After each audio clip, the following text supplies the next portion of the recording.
Assalamualaikum warahmatullahi wabarakatuh. Alhamdulillah wassalatu wassalamu ala Rasulillah sayyidina Maulana Muhammad ibn Abdullah wa ala alihi wa ashabihi wa man iktada bihudah. Allahumma salli ala sayyidina Muhammadin salatan tuslihu biha syani wa tahfadhu bi barakatiha imani wa tunawwiru biha wajhi wa janani wa ta'asimu biha anil khata' lisani. اللهم صل على سيدنا محمد الفاتح لما أغلق والخاتم لما سبق ناصر الحق بالحق والهادي إلى صراطك المستقيم وعلى آله وصحبه حق قدره ومقداره العظيم. أما بعد فيا عباد الله أوصيكم ونفسي بتقوى الله فقد أفلح المتقون. Sebelum kita lanjutkan, ada beberapa orang guru kita, para habaib yang sedang dalam keadaan sakit. Jadi saya mohon pembacaan surat Fatihah untuk mereka dan untuk keluarga kita barangkali ada yang sakit, serta muslimin muslimat di rumah mereka atau di rumah sakit. Ya, saudara kita di Gaza mendapat pertolongan dari Allah Subhanahu wa taala. Allah hancurkan juga Israel dan penyumbangnya insyaallah. Al-Fatihah ala nanti syifa li akhina Al-Habib Hamid Nagib insyaallah kan Salim والحبيب علوي بن مصطفى العيدروس والحبيب عمر بن أحمد الحامد وكل من يصاب بمرض من المسلمين والمسلمات في بيوتهم وفي المستشفيات، وأن ينصر إخواننا المستضعفين في كل مكان وبالخصوص في فلسطين ويهلك إسرائيل ومن عاونهم على هذه النية والنية الصالحة جامعة على خيرة الدنيا والآخرة. Kita semua di sini diberi kesehatan oleh Allah Subhanahu wa taala yang sempurna, panjang umur, hal jamil wa ila hadratin nabi al-fatihah. Bismillahirrahmanirrahim. Alhamdulillahirabbil alamin. Arrahmanir rahim maliki yaumiddin. Iyyaka na'budu wa iyyaka nasta'in. Ihdinas siratal mustaqim. Siratal ladzina an'amta 'alaihim ghairil maghdubi 'alaihim waladdallin. Amin. Malam ini kita akan melanjutkan pembacaan kitab Syaraful Ummah Al-Muhammadiyah. Habib Ali rupanya lupa membagikan an-nasihat diniyah, ya. Bismillahirrahmanirrahim. Alhamdulillahirabbil alamin wassalatu wassalamu ala asyrofil anbiya'il mursalin sayyidina wa maulana Muhammadin wa ala alihi washabbihi ajma'in. Qala Syekh al-Mu'allif rahimahullahu ta'ala wa la nafa'a bihi wa bil darain amin. Wa sayyidul walid abuya al-habib al-allamah Muhammad bin Ali al-Maliki fi kitab Syaraful Ummah al-Muhammadiyah fima yata'allaq bis shalah ila an qala. Pembahasan masih soal keutamaan salat. Ini paling panjang bahasannya, ya. Karena paling berat urusan kita dengan Allah adalah urusan salat. Salatnya bagus, yang lain insyaallah bagus. Kalau salatnya tidak baik, yang lain tidak diterima oleh Allah Subhanahu wa taala. Bahaya, ya. Nah, terakhir yang kita baca bahwasanya orang yang selalu melaksanakan salat, Allah akan merubah, ya, akan merubah sifat-sifat jeleknya menjadi sifat baik. Karena inna salata tanha 'anil fahsya'i wal munkar, ya. Jadi salat itu kalau kita terus, misal maaf ada orang kebiasaannya nipu, tapi dia nggak pernah ninggalin salat, apalagi jamaah, apalagi di masjid, terus nanti berkat salatnya dia justru jadi tukang sedekah, bukan tukang nipu insyaallah, ya. Nah, tapi ini jangan dipresetin nih, kata Habib, kalau kita salat nipu nanti jadi baik, saya mau nipu aja dulu, jangan, nggak bisa tuh, ya. Nah, barang itu yang terlanjur sudah lewat, insyaallah mudah-mudahan Allah maafkan dan Allah rubah sifatnya, ya, karena menipu adalah haram, ya. Nah, baik. Selanjutnya, qala wa min dzalika annal birral ilahi yatanatharu fiha 'alal musalli. Kebaikan dari Allah Subhanahu wa taala tercurah kepada orang yang sembahyang, ya. Di samping yang sudah kita dengar keutamaan-keutamaannya, tercurah kebaikan dari Allah Subhanahu wa taala. Rawa Muhammad bin Nasrin anil Hasan al-Basri mursalan anna Nabi sallallahu alaihi wasallam qala lil musalli thalathu khisal. Bagi orang yang sembahyang itu ada 3 perkara. yatanatharul birru min ananis sama ila mafrigi ra'sih. Ya. Dari langit yang tertinggi turun rahmat Allah sampai ke embun-embun kepalanya. Ya. Habib Muhammad pakai nanya, gimana turunnya Habib? Gak ada gunanya ditanya Habib. Kita imani saja kalau yang begitu. Sebab mau bagaimana diteranginnya coba? Turun rahmat dari langit ke embun-embun ente. Gimana turunnya? Apalagi dokter, kan mesti dioperasi dulu baru bisa masuk. Nah, ini urusan Allah Subhanahu wa taala. Ya. Turun rahmat tuh sampai ke kepala kita. Wa tahuffu bihil, itu yang pertama. Wa tahuffu bihil malaikatu min ladun qadamaihi ila ananis sama. Ada malaikat yang mengelilinginya dari tempat dia salat sampai ke atas langit. Jadi kalau malaikat mungkin Allah jadikan tingginya sampai langit, bisa. Seperti Jibril kadang-kadang bertemu dengan Rasul seperti di Hatul Kalbi, salah seorang sahabat yang ganteng, ya, seperti manusia biasa. Tapi pernah Jibril itu menunjukkan langsung itu sampai Nabi mau pingsan, ya. Jadi kelihatan sampai ke langit besarnya, ya. Nah, jadi kita dikelilingi oleh malaikat. Makanya jika kita dalam sholat kan nggak boleh meludah sembarangan, ya. Jangan bicara membaca, sengaja bicara lebih dari 2 kalimat, 2 kata, kalau sengaja batal sholat, ya. Jangan main-main. Kenapa ada malaikat dekat kita, ya? Itu lain dari malaikat Raqib Atid. Itu modal kita tuh. Raqib Atid itu nggak bisa tinggal kita. 2 itu jangan kita sebut sudah. Kalau disebut malaikat-malaikat berarti selain Raqib dan Atid. Karena mereka tugasnya mencatat. Ya, kalau ini keutamaan saja dari Allah untuk supaya kita jauh dari api neraka. Ya. Nah, yang kedua itu. Yang ketiga, wa yunadihi munadin. Lau ya'lamu musalli ma yunaji man tafal. Seandainya dia faham, diberi kefahaman, diperlihatkan oleh Allah kehebatan orang yang sedang sholat, dia nggak mau berhenti tuh sholat, terus aja sholat, terus nggak mau berhenti, ya. Dari hebatnya apa yang diberikan oleh Allah kepada orang yang sholat, tinggal kita balikin aja. Yang nggak sholat yang nggak dapat, saudara-saudara, ya. Nah, 3 tuh. Dikelilingi malaikat, rahmat turun dari langit sampai ke embun-embunnya. Kemudian kalau dia tahu, tapi Allah tidak kasih tahu, nggak mau berhenti itu dia sholat, terus, ya. Nah, hanya saja memang sholatnya sholat benar. Kan ada orang yang sholat, saudara. Kebetulan nih ada cerita. Ini orang dikejar-kejar sama polisi nih, ya. Akhirnya, tapi di tempat di haram kalau tidak salah.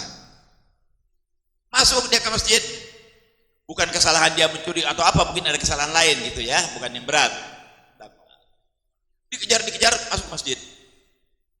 Masuk masjid langsung sembahyang. Wallahu alam punya wudu apa tidak punya wudu. Yang penting dia sembahyang.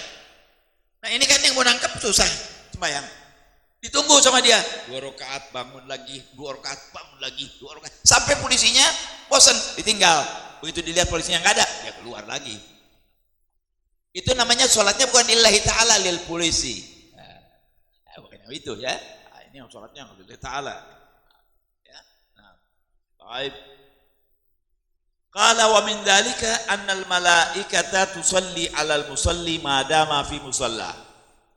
Daripada keistimewaan sholat juga, bahwasanya malaikat mendoakan dia selama dia di musallanya. Tapi ada syarat nih, ya, jangan sampai batal atau melakukan hal-hal yang tidak baik, ya. Anda dapatnya nih, dapat. Anda dari tadi sholat, setelah sholat, pekerjaan yang paling mulia lagi itu menuntut ilmu agama. Masuk Anda ke dalam di dalam jaminan di sini, ya, bahwasanya malaikat mendoakan orang-orang yang sembahyang ketika dia tetap di dalam sholat, di tempat dia sholat. Mungkin di tempat duduknya dia, mungkin di masjid seperti ini tempat sholat, ya. Qala an Abi Hurairah radhiyallahu taala anhu qala Rasulullah sallallahu alaihi wasallam inna ahadakum fi salatin sesungguhnya salah seorang dari kamu itu tetap dalam keadaan sholat. Padahal dia tidak sholat, tidak lagi sholat nih. Bagaimana? Qala madamatis sholati tahbisuhu, selama sholat yang menyebabkan dia tidak bergerak dari tempat itu. Maksudnya ketika dia datang sholat ke masjid untuk sholat maghrib seperti Anda, anggaplah nggak ada pengajian. Ini pengajian ganjarannya lain lagi, ya. Ini sholat nih. Ketika Anda di masjid, Habib Ali baca Fatihah, selesai baca doa, Anda nggak pulang. Ngapain? Nungguin isya. Ketika hal itu dilakukan oleh Anda, maka Anda dianggap sholat. Jadi kayak sholat maghrib, ya kalau sholat terus, ya. Sholat yang mana Allah anggap? Apa sholat fardu, apa sholat sunnah? Nggak perlu kita tanyakan. Tapi kita dalam keadaan sholat. Selama kita dipenjarakan, maaf, ya, ditahan oleh sholat untuk pulang karena nunggu isya. Makanya niatkan tuh, kalau kita masuk ke masjid, niat saya mau terusin dari maghrib ini sampai isya. Apalagi Anda sudah memang mau sembahyang isya, diisi lagi dengan pengajian, mungkin numpuk pahalanya, ya, mungkin banyak pahala dari Allah Subhanahu Wa Taala. Insya Allah ini akan menjadi saksi baik buat kita di masjid. Mudah-mudahan kalau kita nanti menyeberang Shiratal Mustaqim, datang as-sa'adah. Ayo masuk semuanya, berangkat di bawah masjid. Amin ya rabbal alamin. Nggak ada yang susah buat Allah, nggak ada yang mustahil buat Allah, ya. Pasang niat baik. Kemudian apa tuh doanya malaikat? Allahumma ighfir lahu, Allahumma arhamhu. Samping dia dianggap sholat, malaikat mendoakan dia. Allahumma ighfir lahu, ampunilah dia, rahmatilah dia. Doa malaikat tidak ditolak oleh Allah, tidak ditolak oleh Allah. Doakan oleh Allah orang yang seperti itu. Tapi dengan catatan, malam yagum min musallahu au yuhdits, selama dia tidak bangun dari tempat dia sholat atau dia berhadat. Kan nggak mungkin kita karena menuntut ilmu nih, mesti pindah kan? Tapi tetap di musalla kan? Masjid ini tempat musalla. Mudah-mudahan kita semua termasuk dalam hadis ini. Amin ya rabbal alamin. Ya, memang kalau disempitkan maknanya, dia nggak bergerak dari tempatnya. Assalamualaikum, assalamualaikum, dia diam. Dia baca doa, dia sholat sunnah, dia baca Quran, dia belajar dan seterusnya. Tapi makna musola kalau dibesarkan, musola, masjid, tempat sembahyang. Ya, saya yakin Allah tidak akan membiarkan kita tidak termasuk di dalam hadis ini. Pasti insya Allah termasuk di dalam hadis ini. Ya, jadi beruntung hadirin, ya, orang-orang yang datang di masjid menunggu sholat yang kedua. Zuhur nunggu asar, asar nunggu maghrib, maghrib nunggu isya, isya nunggu subuh jarang karena orang tidur, ya kan? Panjang soalnya Pak, ya kan? Mungkin kalau 5 tuh, yang paling banyak antara maghrib dan isya. Dan ini waktu yang paling mulia. Ulama menerangkan 2 waktu yang jangan kita tinggalkan tanpa ada ibadah. Habis sholat maghrib ke isya dan habis sholat subuh sampai naik matahari.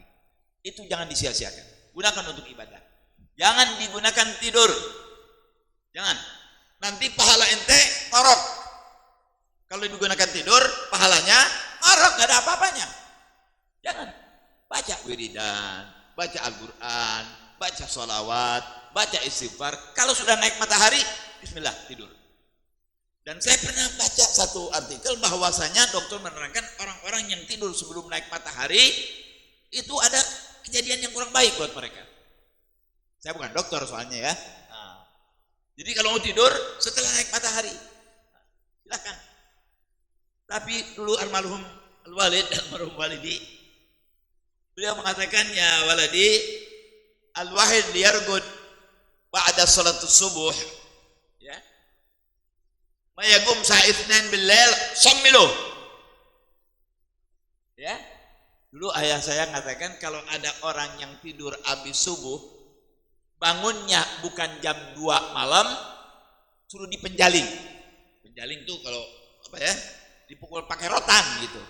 Suruh dipukul pakai rotan. Enggak pantas. Kalau dia bangunnya jam 2 mau tidur habis subuh masih mendingan. Tapi mereka yang bangun tuh yang jam 2 malam biasanya enggak bakal tidur kecuali sesudah naiknya matahari. Dan subhanallah ya, orang-orang yang bangun malam itu jam 2 bangun, mandi ya, terus ibadah kepada Allah, badannya sehat-sehat. Badannya sehat-sehat. Sudah tua giginya masih utuh. Ya. Subhanallah. Allah beri kekuatan. Ya. Dan saya mendengar dari sebagian orang-orang yang soleh, kalau Anda mandi itu malam sebaiknya jangan habis di atas maghrib. Jam 9 jangan, jam 10 jangan, jam 11 jangan, jam 2 malam pas ke atas itu bagus sekali buat kesehatan. Jam 2 malam ke atas. Selama Anda sehat tidak sakit, jam 2 malam ke atas itu bikin badan kita Masya Allah. Ya, Insya Allah nggak bisa kena sihir tuh. Soalnya sekarang ini kan zaman kemajuan, saudara. Sekarang ini zaman kemajuan, semua ada apa? Perubahan. Apa sih bahasa kerennya? Perubahan. Bukan regenerasi, bukan. Apa? Revolusi ya? Revolusi terlalu besar. Pokoknya ada perubahan sehingga ilmu sihir pun sekarang nggak kayak dulu. Ilmu sihir dulu kalau ente maghrib diam, lihat ke langit, ada apa? Api. Tuh ada yang ngirim tuh. Ntar dari sini ada lagi, dari sini ada lagi. Tuh dulu. Sekarang enggak. Dia pakai sistem otomatis. Ya. Jadi sihir sekarang ini orang ini dia enggak demen. Dia sihir seperti penyakit jantung, padahal enggak ada penyakit jantung. Kayak penyakit jantung. Dia sihir dia kayak penyakit perut, padahal tidak ada penyakit perut. Itu sihir model baru. Sihir modern. Ya, sampai sihir berubah tuh sekarang. Manusia berubah enggak aneh. Sihir berubah, saudara-saudara. Ya. Nah. Jadi hadirin, mari pada yang sedang kita baca, ya. Mari waktu 2 itu jangan dibuang percuma.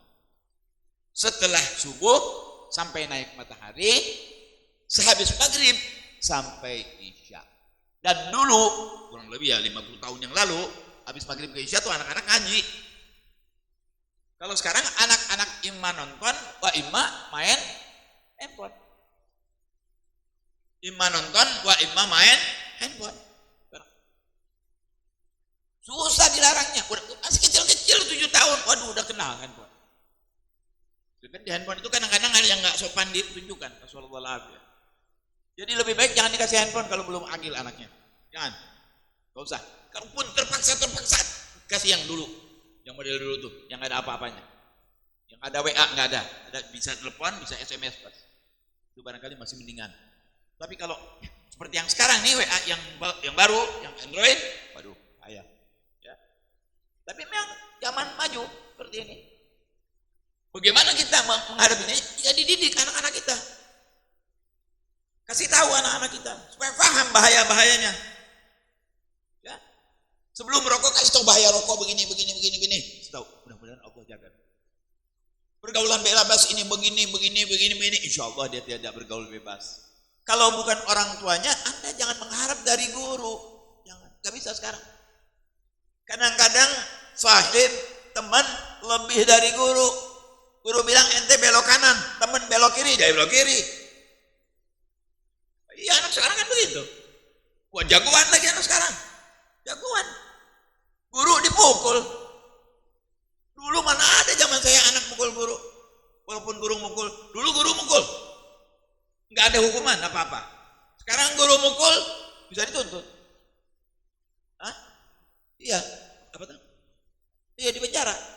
Dulu enggak. Dulu tuh orang-orang dulu, nenek moyang kita, nenek-nenek kita tuh, abah-abah kita yang masih seneng sama pesantren, itu datang ke guru, "Tuan guru, ini saya serahkan anak saya. Terserah mau dikembalikan hidup atau mati atau debu sekalipun, saya rela." Begitu ngomongnya. Nggak mungkin guru bunuh tuh orang, tapi seperti itu diserahkan mutlak kepada guru. Makanya jadi saudara. Jadi ulama, jadi orang baik. Karena memang niat orang tuanya udah baik, udah benar. Kalau sekarang lempar ke pesantren, dia udah nggak kuat ngatur. Dia anak tuh udah nakal luar biasa, baru dilempar ke pesantren. Waduh, akhirnya juga ngerusak pesantren, saudara. Jangan begitu. Pertama kita dulu ibu. Makanya pilih ibu yang baik. Ibu itu madrasatul ula. Al-ummu madrasatul ula. Madrasah yang pertama sebelum madrasah yang formal nih, ya, yang formal itu ibu dan bapak. Tapi nomor satu yang paling banyak dengan anak kita ibu. Makanya pilih calon ibu yang baik, yang bisa mengarahkan putranya yang baik. Nah, ibunya yang atur siapa? Bapaknya. Kalau ibu dan bapaknya sudah belok-belok jalannya zigzag, anaknya jalannya lebih dari itu. Kalau bapak dan ibunya zigzag jalannya dalam soal agama, anaknya wallahu alam. Kali terbang tuh, naik, loncat dan seterusnya. Ya, karena kita kacau mereka. Mudah-mudahan Allah jaga kita dan keluarga kita, turunan kita, ya. Amin ya rabbal alamin. Baik, kita lanjutkan. Qala wa min dzalika anna as-salata nurun lil mu'min fid dunya wa fil akhirah. Salat ini nanti akan jadi cahaya di dunia dan di akhirat. Saya selalu membalikan supaya jadi paham kita keutamaannya. Salat ini akan jadi cahaya bagi orang mukmin di dunia dan di akhirat. Tetapi bagi orang mukmin yang tidak salat tidak jadi cahaya, gelap di dunia dan gelap di akhirat. Gelap di dunia dan gelap di akhirat kalau enggak salat walaupun dia mukmin. Sebab tidak hanya mukmin saja tidak iman, mesti ada amal. Sekalipun Allah tidak perlu kepada amal kita, tidak perlu kepada salat kita, tapi itu diperintahkan. Dan baik untuk kita, bukan baik untuk Allah. Ente salat Allah yang dapat ganjaran, bukan. Anta ngaji, Allah yang dapat ganjaran, bukan. Kita yang dapat, kita yang beruntung. Ya, naam. Jadi salat itu akan jadi cahaya nanti di dunia wal akhirah. Kalau kita bicara soal akhirat, alam akhirat itu dimulai kapan? Ketika ditarik dari peredaran dan kita masuk ke dalam kubur, itu mulai alam akhirat. Alam barzakh. Ya, dari situ, saudara-saudara. Baik. Nanti kita lihat bagaimana orang-orang soleh di kuburnya. Ya. Kalau mau pakai ilmu akal nggak bisa, ilmunya ilmu iman. Ya. Nah, baik. An Abi Malikin, dalilnya. An Abi Malikin radhiyallahu taala anhu al-Asy'ari radhiyallahu taala anhu qala Rasulullah sallallahu alaihi wasallam at-tuhur syatrul iman. Tuhur makna kecil wudu. Itu sebagian daripada iman. Makna luas kebersihan. Bersih badan ente, bersih baju ente, bersih rumah Anda, bersih hati Anda, bersih perbuatan Anda, bersih kerja Anda. Itu sebagian daripada iman. Kenapa demikian? Karena kita takut kepada Allah. Saya tidak mencuri, takut kepada Allah. Saya sholat, takut kepada Allah. Saya bersih karena ingin ya Allah bersih. Kita ingin juga bersih. Sholat harus bersih, suci dari hadas besar, suci dari hadas kecil. Jadi ini iman. Kalau yang nggak iman kan la sholat, wala bersih, terserah dia. Ya. Jadi kebersihan itu sebagian daripada iman. Hanya jangan jorok. Ya, jangan jorok. Saya mau ngomong lagi biarin, bapak-bapak bosan. Kalau bikin kamar mandi, saya menjadi insinyur sebenarnya nih. hendaklah sanitasinya yang baik. Air jalan yang betul. Bagaimana air jalan yang betul? Miring. Kalau Anda membuat WC duduk, kebanyakan orang sekarang kamar mandi asal aja tempat kotor. Tidak, saudara. Ketenangan di kamar mandi, kebersihan di kamar mandi membawa pengaruh kepada sholat Anda. Karena mungkin bikin was-was kalau kotor. Kalau Anda bikin WC jongkok bukan WC duduk ya. Kalau WC duduk sudah tersedia tempatnya, tinggal kanan dan kiri ada apsan untuk orang gemuk. Jadi jangan bayangkan pokoknya ada WC, jangan gitu. Anda harus memikirkan orang yang datang itu ada yang kurus, ada yang gemuk, ada yang susah harus pakai WC duduk ya. Ada WC jongkok. Kalau Anda bikin WC jongkok, saya anjurkan. Pertama, ingat, airnya jalan. Dengan cara apa? Miring ubinnya. Ya.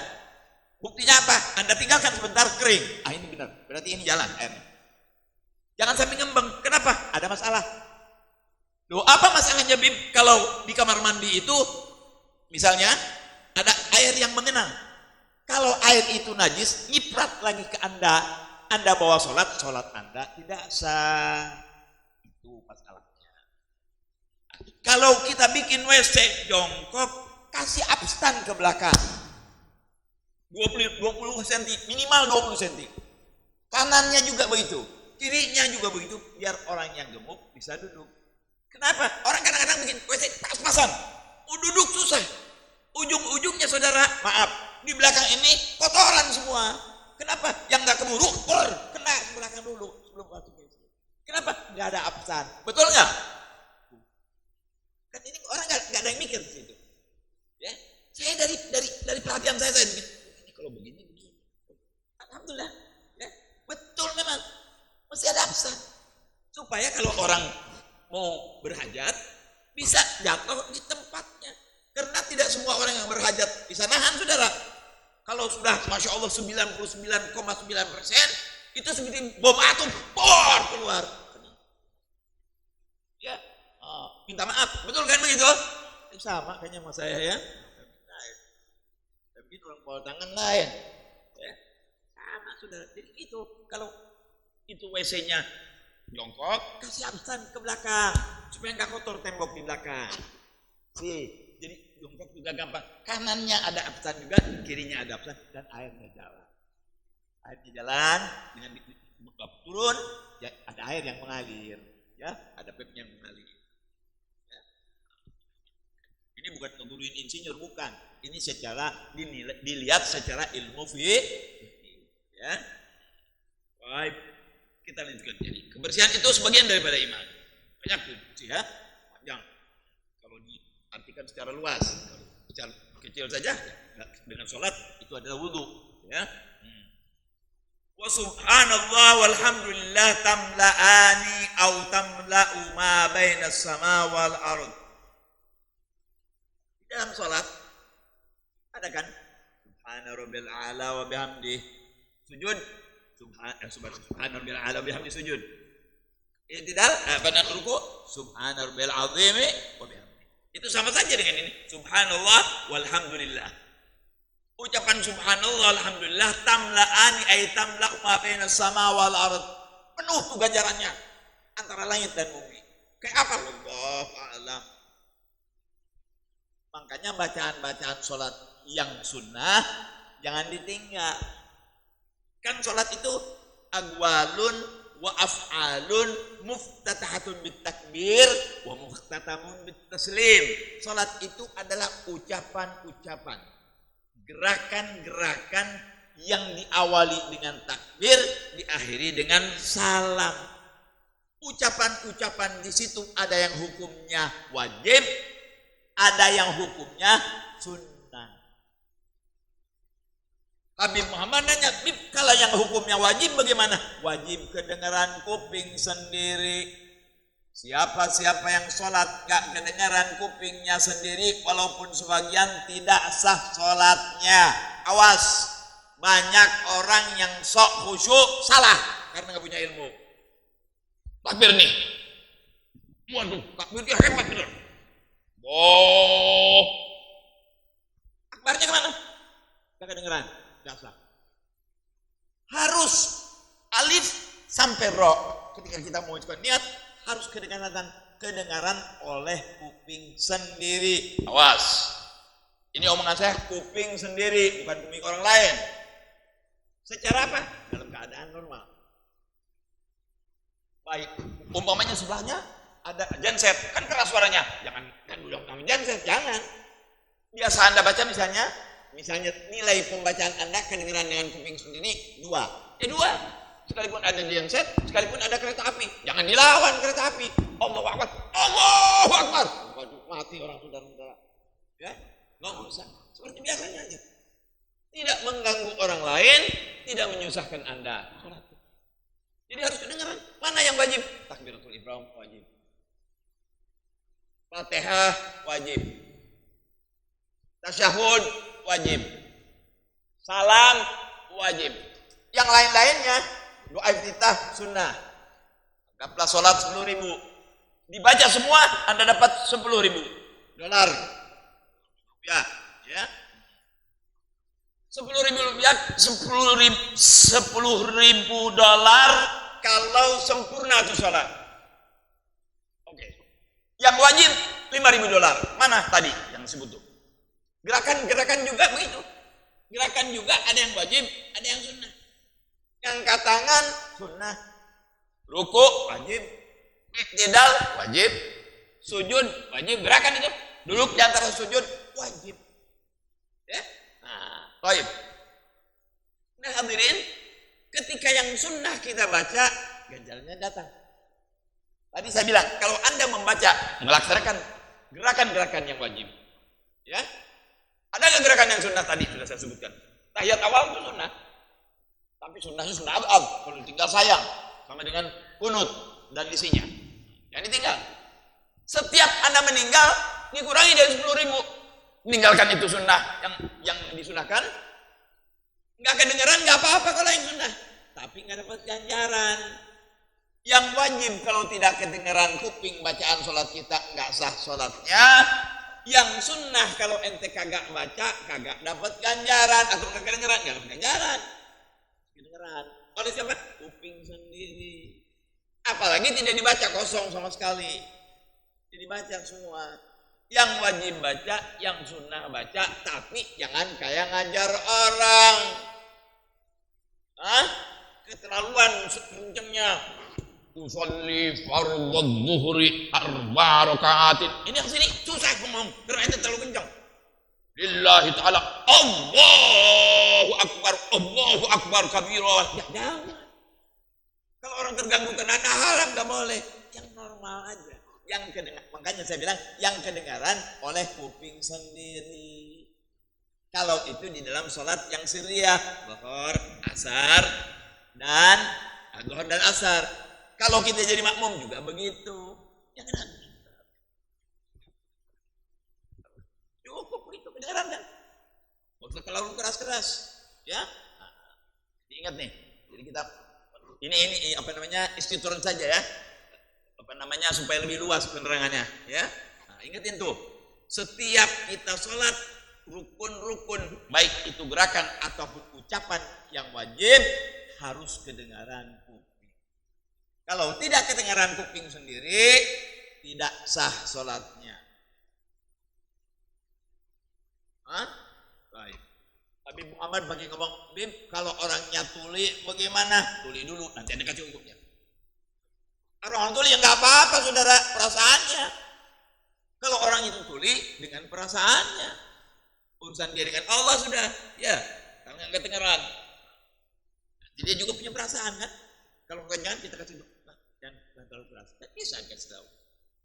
Ya.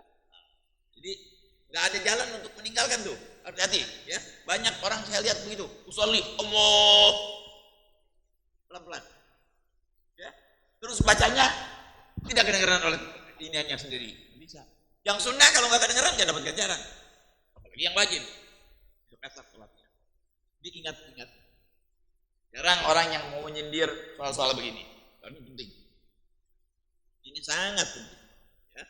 Jangan mengganggu orang, tapi cukup kita dengar sendiri. Cukup itu, ya. Baik. Jadi hadirin subhanallah, walhamdulillah, itu tamlaul mizan. Di akhir kitab Bukhari, kalimatani, khafifatani al lisan, thaqilatani fil mizan. Betul ya, Pak? Thaqilatani fil mizan, habibatani ila rahman. Subhanallah bihamdih, subhanallah alazim. Akhir kitab Bukhari itu.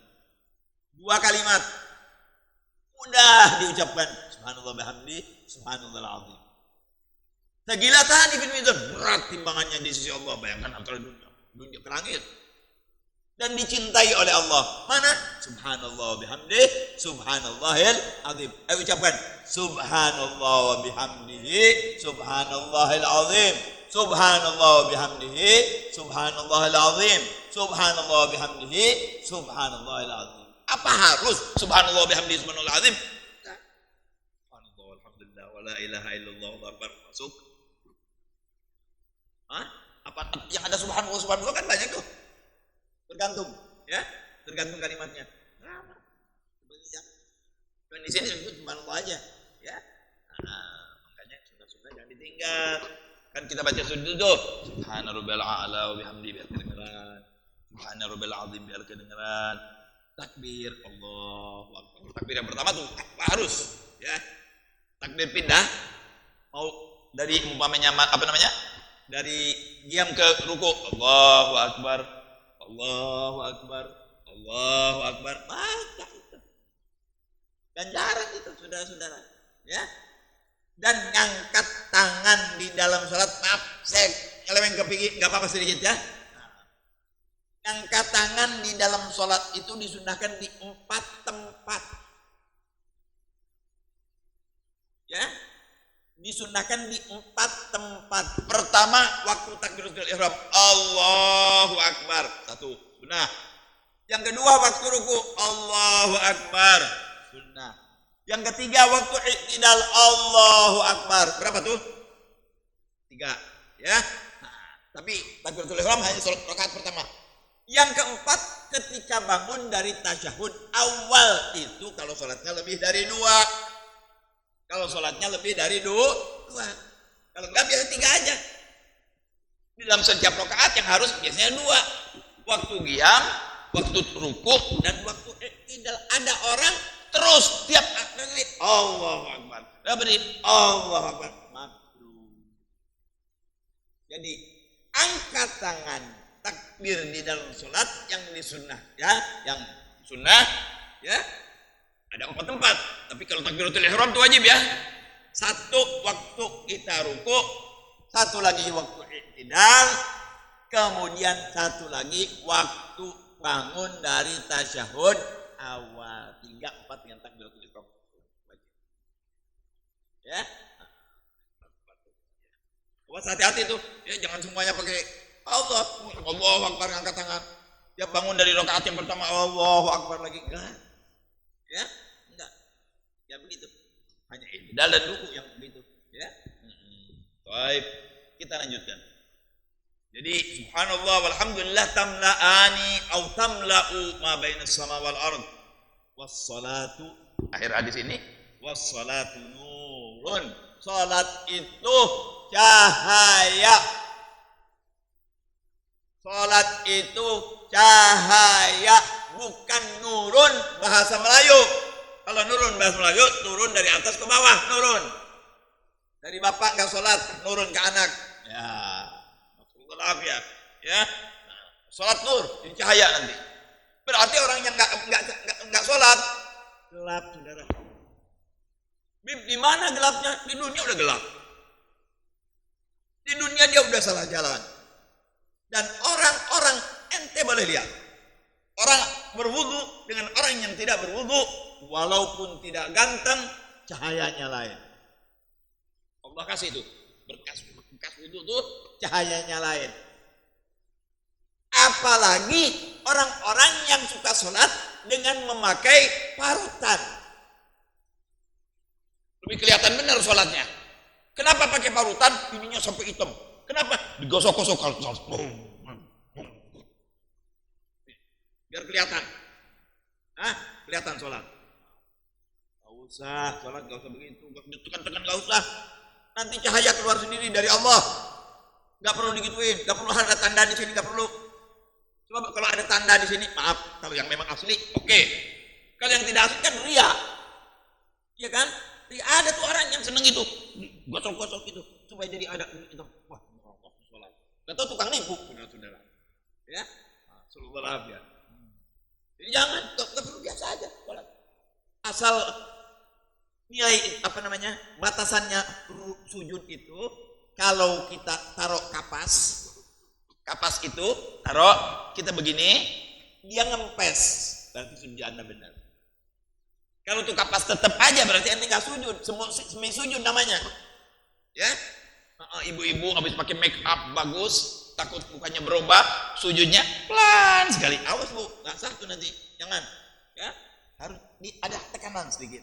Nah, ya, dalam sujud itu. Seandainya ada kapas, kata ulama, dia menjadi lempes. Ya, baik.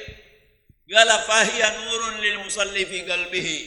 Nur di mana itu nur cahaya itu? Fi qalbihi, di hatinya ada cahaya orang yang sholat.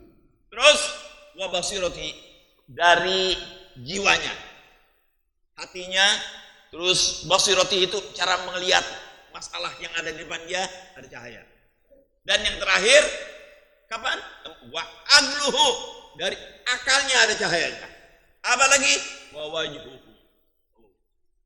Saya bukan ngarang tuh, orang yang sholat itu ada lain mukanya dengan yang tidak sholat. Ini Nabi yang mengatakan nur di dalam hatinya, perasaannya, akalnya, dan wajahnya. Yang tidak sholat gelap, cara berpikirnya nggak benar, akalnya juga kurang sehat. Demikian pula mukanya butek,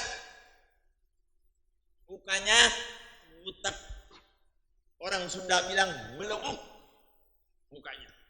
Orang Sunda orang Betawi bilang apa tuh? Melengkung juga kan? Kalau orang Sunda bilang, saya dari daerah Jawa Barat, melengkung mukanya. Lain, ya mukanya. Tapi orang yang sholat enak dilihatnya. Apalagi kalau habis wudu, lihat deh orang-orang habis wudu, enak dilihatnya. Subhanallah tuh. Ya. Kenapa? Itu berkat sholat. Nah,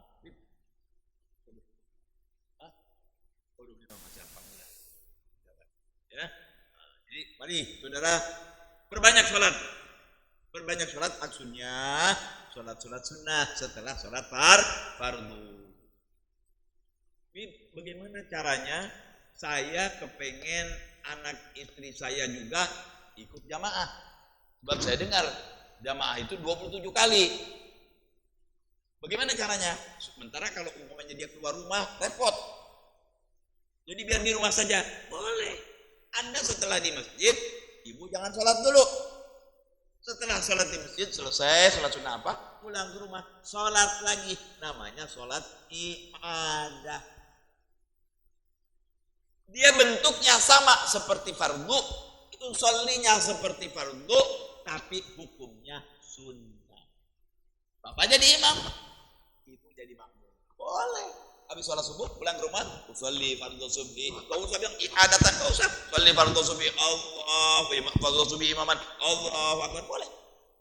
Itu hukumnya bukan fardu, sunnah. Sebab kalau fardu diulang haram, nggak boleh. Sholat hanya 5 kali. Tapi ibadah untuk menolong kebaikan, wa ta'awanu 'alal birri wat taqwa. Itu teman ta'awanu 'alal birri wat taqwa, enggak apa-apa. Di Hadramut begitu tuh. Ya, orang-orangnya. Dia enggak mau anak istrinya keluar malam. Ya. Begitu selesai salat subuh dia pulang ke rumah, dia semuanya. Ada sebab apa? Ya anak, enggak apa-apa. Diterangkan tuh di dalam kitab begini, boleh. Ya. Kalau sengaja sembahyang sunnah biasa, nggak boleh Anda habis sholat subuh. Itu bukan sholat sunnah biasa. Ya, Anda untuk menolong orang jadi sholat jamaah, boleh. Habis zuhur boleh, habis asar boleh, habis maghrib boleh. Bisa terus 5 waktu. Anda sholat 2 kali. Yang satu hukumnya fardu, yang satu hukumnya sunnah. Kalau memang belum benar, barangkali ya, kalau belum benar, insya Allah membayar. Misalnya sholat di masjid kita ada yang salah nih misalnya. Dengan berkat sholat itu tadi Allah angkat yang salah jadi benar. Jadi sholat fardu ente itu, ya, nah, insya Allah begitu. Berarti daya ganjaran, silakan, nggak apa-apa, gitu, ya. Namanya sholat Bagaimana usulnya? Sama seperti sholat fardu. Tapi dia hukumnya sunnah. Ya. Begitu kata ulama. Bukan kata saya, ulama yang ngomong tuh. Ya. Dari siapa ulama? Dari Nabi. Ada orang mau sembahyang sendiri, kalau ayo, siapa yang mau gajarnya? Tolong nih orang. Sholat lagi. Nah, itu dalilnya di situ. Ya, di zaman Nabi terjadi itu. Nah hadirin, kan saya tadi bilang orang yang sholat itu mukanya bercahaya lain. Allah berfirman dalam Al-Quran tentang orang-orang mukminin, simahum fi wujuhihim min atharis sujud.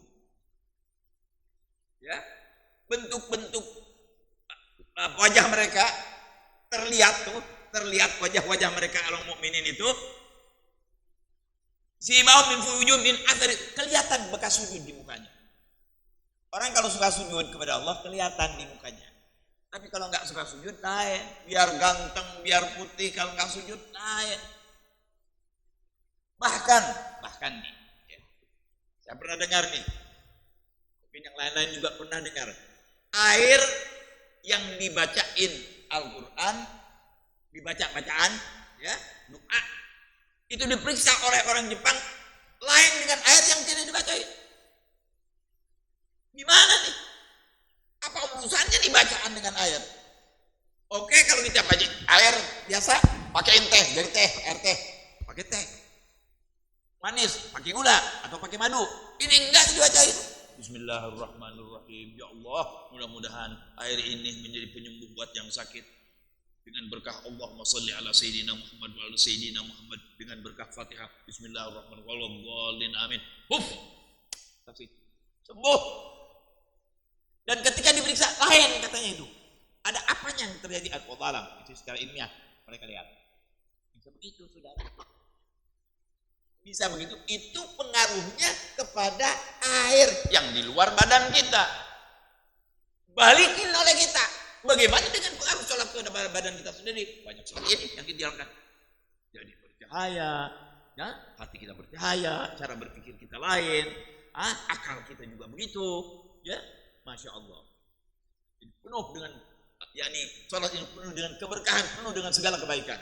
Oleh karena itu perbanyak sholat. Setelah sholat fardu, sholat sunnah. Paling afdal tuh amal tuh. Ya, setelah menuntut ilmu agama, yang pertama sholat fardu, yang kedua menuntut ilmu agama, yang ketiga sholat juga, sholat. Ya, sholat sunnah, sholat fardu. Masya Allah. Ya. Yang lainnya cuma menuntut ilmu agama aja tuh, babul ilm. Sholat fardu. Jadi berbanyak sholat, ya. Bagaimana kalau umpamanya mau belajar sholat, memperbanyak sholat sunnah ini? Yang biasa sholat, tidak biasa sholat duha, coba sholat duha. Yang biasa sholat duhanya 2, tambah 4. Yang biasa 4, kalau mungkin, kalau bisa tambah jadi 8. Kalau nggak bisa langsung 8, 6 dulu. Kalau bisa 8, paling banyak duha. Waktunya antara terbit matahari dan zuhur. Mau ditambah lagi, setelah naik matahari betul, sholat dulu namanya sunnatul isyraq.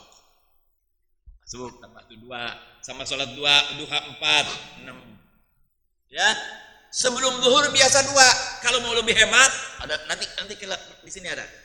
Ya, sebelum zuhur biasanya 2, tambahin lagi 2, 4.